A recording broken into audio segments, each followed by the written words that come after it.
freezing in here. Where's that cold air coming from?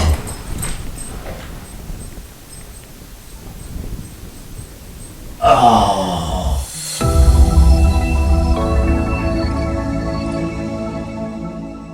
Before we get started, I want to take a reading and see what the attic door is reading as far as temperature and the ceiling that's insulated.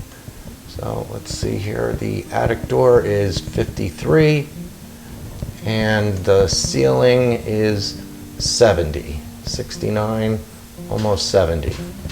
And this attic door is supposedly insulated. Let me show you what that really means. All right, let's pull down these steps and see what we have. First thing is, these are all pretty much the same, a thin piece of plywood that's not really insulated. This is supposedly an insulated door with this crummy little piece of styrofoam that's not going to do anything. You might be tempted to put some weather stripping around the edge, either on this plywood or up there. It's not really going to help you because you're still dealing with this thin piece of plywood.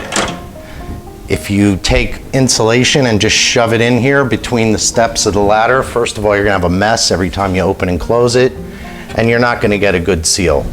So let's go upstairs and I'll show you how we're going to fix this. Okay, we're up in the attic now. You're going to need a helper to close the steps for you because we're going to need to take some measurements with the steps closed. We're going to use a few simple things today, some foil tape, tape measure, marker, utility knife, and some kind of straight edge. This is a board we're going to use to make a box around these steps. It's called polyisocyanurate.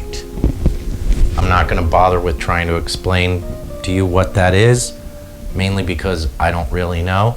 You don't want the white crumbly stuff that your electronics come in. This is a lot sturdier and stiffer. I did have to make one cut to get it up through the steps. Your situation may be slightly different, but what we're going to do here is we're going to put our box so it rests on the frame of the steps, and it needs to come up high enough so that when the steps are folded, it's going to clear them. So this one's going to need to be about 10 inches high. So we need to cut our board at 10 inches high, and then we also need to do our length and width. So let's start cutting.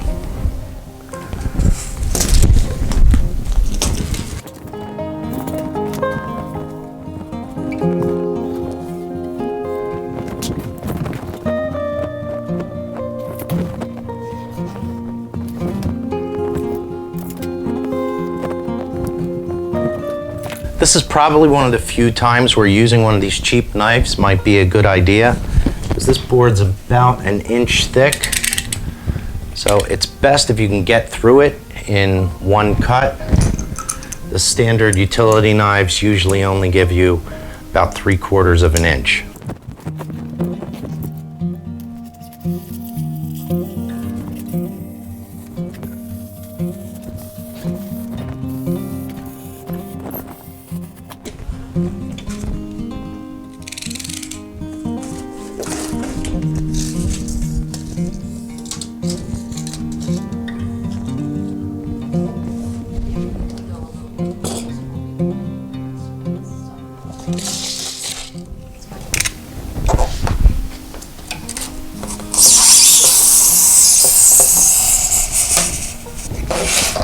When you cut your pieces, you want them to be snug, but not so tight that you can't get it in and out. We got a good cut here. Cut another piece for across the front, and then we'll start taping it up.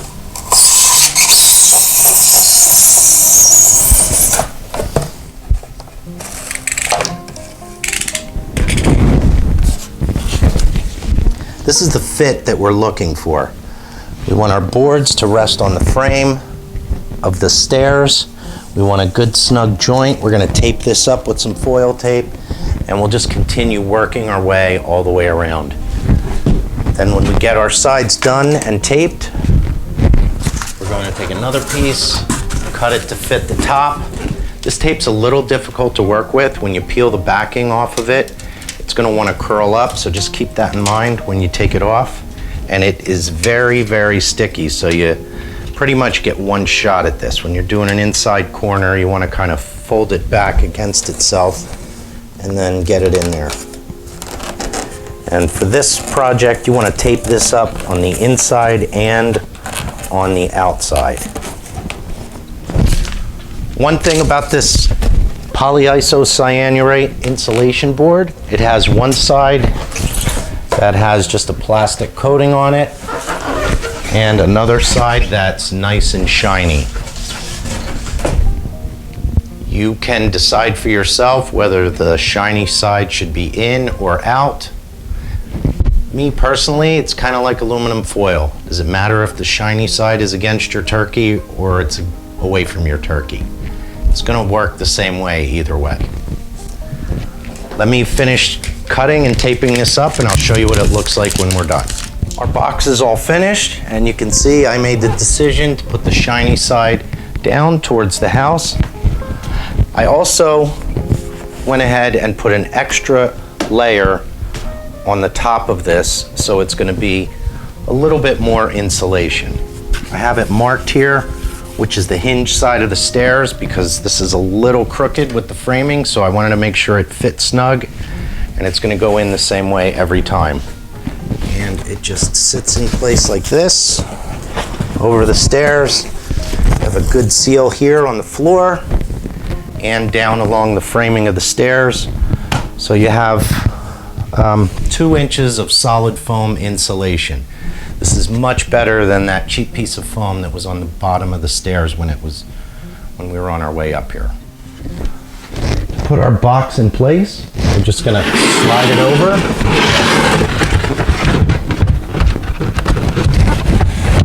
And let it drop down. Now we have a nice snug fit. I saw a few other videos that showed making a hinge out of tape so you could flip the top open and closed. I think that video was sponsored by either the people who sell the foam or the tape, because it's sure to break when you're climbing over top of the foam when you're going up into the attic. This way is much better. It slides in one piece and you lift it up and move it out of the way when you need to get up there. I hope you found this video helpful. Be sure to like, share, and subscribe. If you have any comments or questions, put them down below. I'll be sure to answer them. Now all that's left to do is find out what our temperature difference is now that we're well insulated.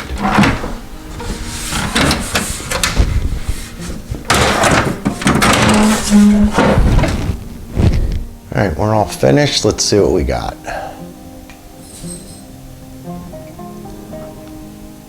Okay, 71 degrees over here. And 71 degrees over here. So our box is doing a great job keeping us from having drafts coming out of our attic.